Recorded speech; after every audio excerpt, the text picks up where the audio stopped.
Unethical, controversial, and illegal experiments have been conducted upon humans for centuries. In man's unending quest for new knowledge, we often lose sight of our own humanity. Here are my choices for 5 of the most disturbing and cruel human experiments in history. Number 5. Project 4.1. On March 1, 1954, a nuclear test under the name of Castle Bravo was carried out at Bikini Atoll in the Marshall Islands. According to the US government, the test did not go as planned, producing an unexpectedly high yield of 15 megatons, when they were only planning for the bomb to produce a yield of around 5 megatons. This made it one of the most powerful nuclear devices ever detonated by the United States, and the massive yield combined with shifting winds caused immense radioactive contamination, exposing 239 people living in the surrounding islands. Project 4.1 was the name of the subsequent medical study of the islanders who had been exposed to the fallout, and was conducted 6 days later. The study was held in secret and highly classified, and none of the islanders exposed were asked for their consent to take part in the study. The purpose of Project 4.1 was not only to evaluate the injuries of the exposed islanders and provide medical care, but also to study the effect of radiation injuries on human beings, which would provide highly valuable and otherwise unobtainable data on what happens to the human body after it has been exposed to high levels of radiation.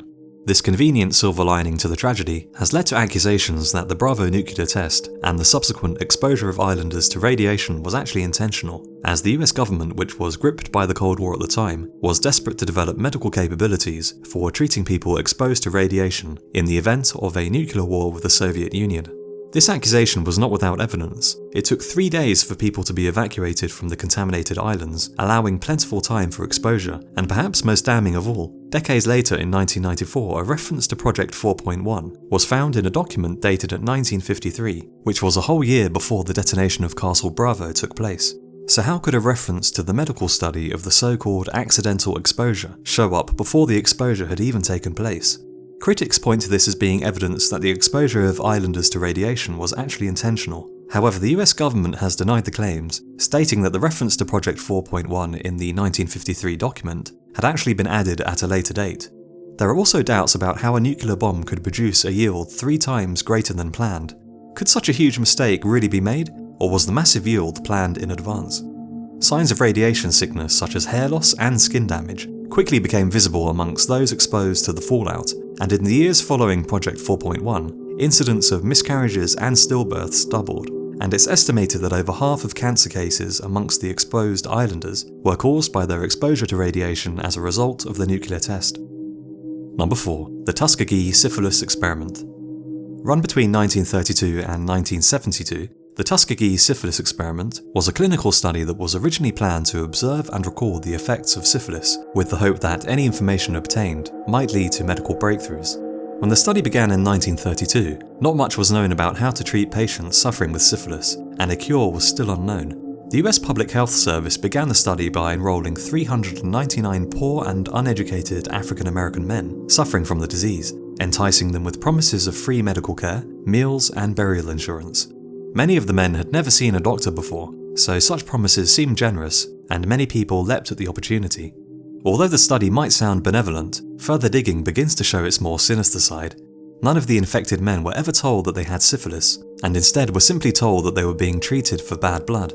Many of the patients were given useless placebo treatments so that the disease would continue to progress, enabling researchers to observe the uninterrupted long-term progress of this fatal disease. Consent for painful spinal tests was obtained by tricking the men into believing that they were receiving much-needed free treatment.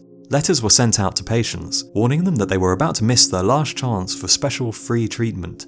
The patients trusted that these tests were helping to treat their bad blood, and did not realize that they were simply part of the experiment. African American men were specifically chosen for the study, as it was thought that the effects of syphilis changed depending on race, and one of the main goals of the experiment was to see whether this was true. However, there are also accusations that the men were chosen because they were poor, uneducated, and black, and were therefore simply viewed as being expendable. By the 1940s, penicillin had been proved as an effective cure for the disease. However, this miracle treatment was actively denied to the Tuskegee test subjects. Researchers knowingly withheld the treatment so that the experiment could continue. The study continued for 40 years until a leak to the press in 1972 led to it being shut down amid huge public controversy.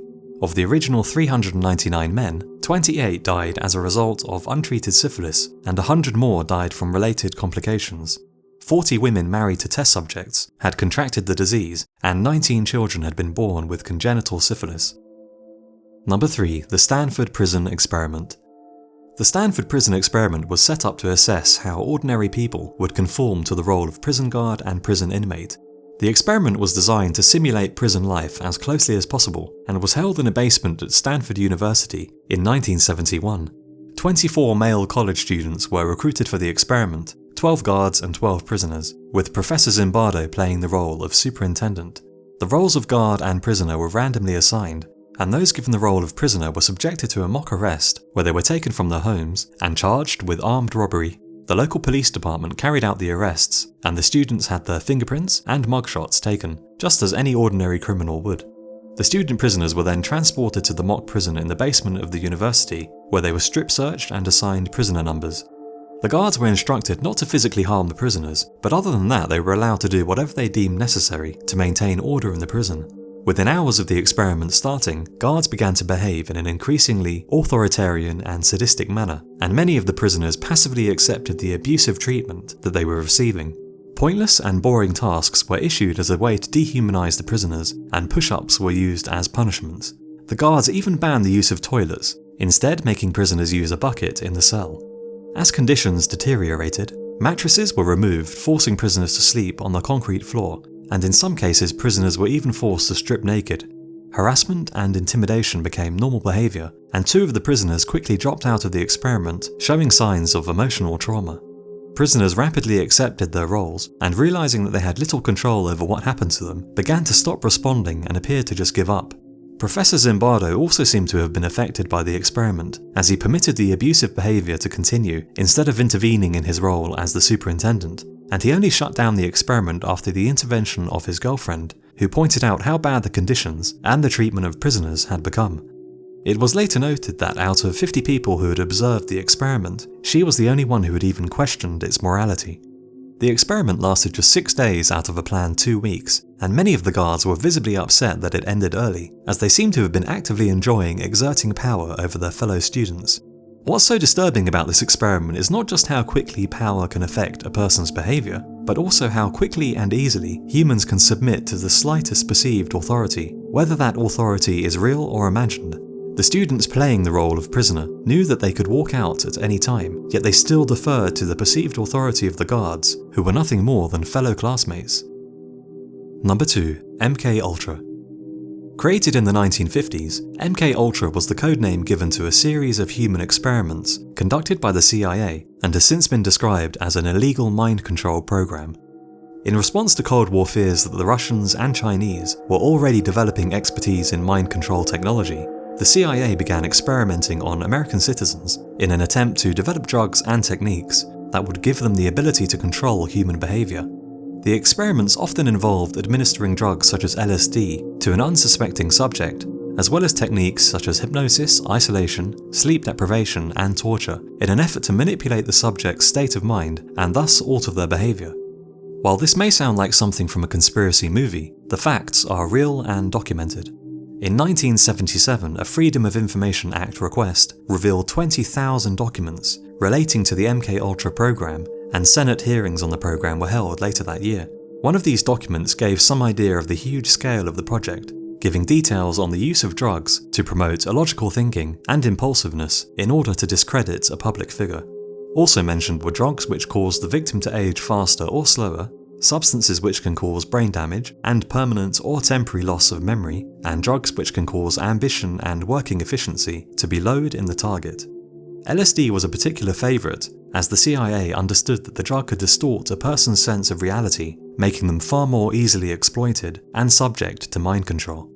LSD would often be administered to mental patients, prison inmates, drug addicts, prostitutes, and other vulnerable people. However, it was also used covertly on CIA employees and other government workers. Dr. Frank Olson was an army scientist who died under suspicious circumstances after having been experimented on. He fell from a 13th story window in an apparent suicide after LSD was said to have brought out already existing suicidal tendencies. However, his autopsy revealed head injuries that had likely not occurred from the fall and suggested that he had been knocked unconscious prior to falling from the window, and his death was later termed a homicide by the medical examiner.